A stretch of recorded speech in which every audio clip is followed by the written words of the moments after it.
Hi, it's Nicole for Bella Blvd, and today I am working with the documented collection. And the challenge that was given to me was half page design. When I heard that, my brain kind of went a couple different ways. And when I was going through my photos, I've got this photo of my kids last spring. It wasn't until we got home from school pickup that I noticed that they had gone to school dressed as twins. And we had a little laugh about that, especially because they are just completely different. She kind of plans her outfits and her whole aesthetic. He wears basic t-shirts and joggers most of the time. When it gets a little cooler, it's a hoodie.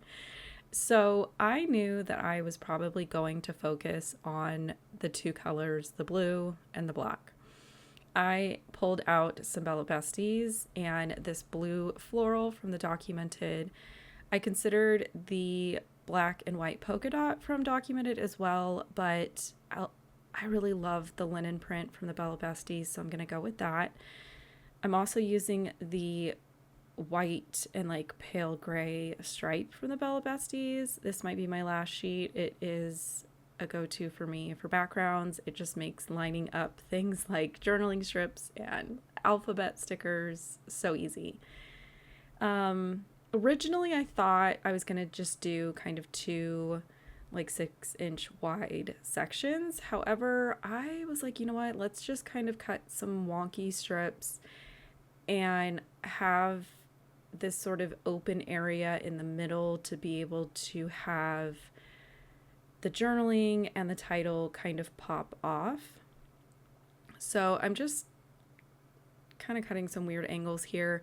It doesn't fit on my trimmer, so I am just using a ruler. It doesn't completely fit on this as well, but I can go ahead and kind of connect the line and finish that cut. And then I was pretty sure that I was going to go ahead and do hand stitching on this layout. So I just make sure that I keep my adhesive kind of towards the middle and kind of keep it away from that 1/4-inch edge because I wasn't super sure, where I was going to place my stitching. So I just keep the adhesive away from the edges so that when I do my stitching, I'm not having to stitch through that sticky adhesive.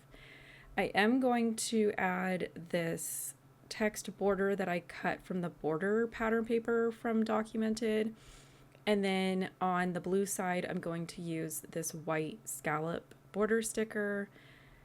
I looked through, I think, everything from Bella Blvd that I have in my stash to see if I could find like a border strip, a border sticker, something in that blue color to kind of mimic what I had going on in the black side. Ultimately, I was like, this is fine. We're going to go with white. It's part of documented. It'll be great. Sometimes what you envision in your mind isn't going to always play out, and you're just going to have to pivot and find something else. I am pulling off elements from the chipboard, the adhesive chipboard, while I had it out. I want to use that good phrase. It's the right color. It's going to fit perfectly underneath my photo. Before I get too far, I did go ahead and I typed up my journaling. This is a template that I have. It's linked in all of the videos on my channel. And it's just a go-to kind of time saver for doing journaling strips. And 9 times out of 10, I prefer journaling strips just because I find them a little bit easier to change and rework where they're going to go if I need to do that. If I do like a text block, I'm kind of locked in on the size of it and where it can go. I drew some pencil lines for where I'm going to go ahead and poke the holes for my stitching. Everybody kind of does their hand stitching differently. Some people poke their holes and hold a ruler. I learned that does not work for me. I would bump the ruler. So pencil line and an eraser. I also like to just use one strand of thread, fold it in half, go ahead and thread it on my needle. I use size 24 tapestry needles, so they're not the sharp ones. And I just grab that loop to secure my first stitch, and I just kind of do a basic back stitch as far as I can go, grab another strand and keep going. I like the kind of homey texture that you get from hand stitching, and I love tone on tone hand stitching. So I think I like the journaling strips kind of up in that white area. I like that the journaling strips and that pattern paper kind of play into the tone on tone aspect of everything else that's going on. Now, here was where I was like, I feel like I need to matte the photo so that it stands out, but I couldn't decide between like black, blue. I thought about vellum.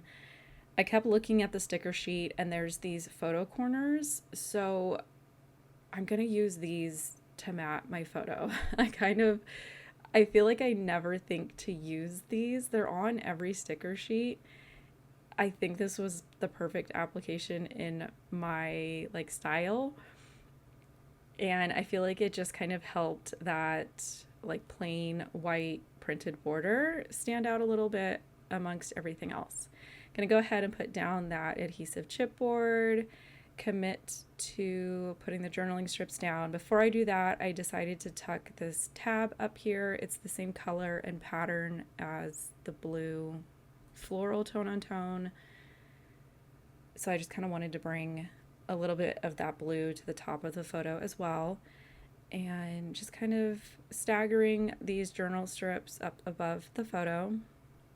And then from here on out, I tend to kind of keep my embellishing simple. I thought about having a longer title. I just kind of went with good time. I was trying to play into the twin thing, and then ultimately I was like, it's kind of touched on in the journaling. I just want more of a kind of generic, basic, everyday type of title. And the documented line for sure is really, really hitting those like everyday moments for me.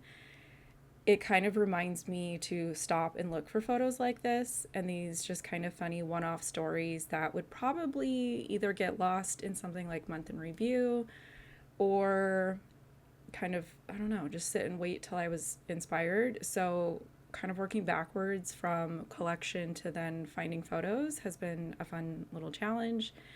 I did go through, I remembered that there was die cuts. I don't know why I got this far and forgot that there was die cuts, but I dumped them out and just kind of did a quick look through, mostly just for anything that was like solid blue, solid black. I love that so many of the embellishments in documented, I'd say about half of them have like that fun rainbow multicolored aspect to them, and then the other half are just these fun kind of individual colored elements.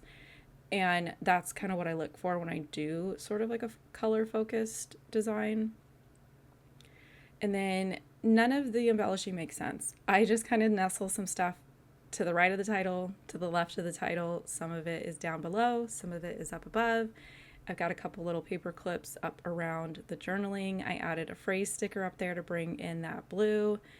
And at the end, I'm going to kind of do some opposite colors here with these enamel hearts.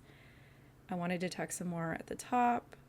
And then I thought about adding some of the black puffy, but at this point I felt like it was balanced. I liked it. It tells the story. The focus is on the photos, and that's typically what I strive for.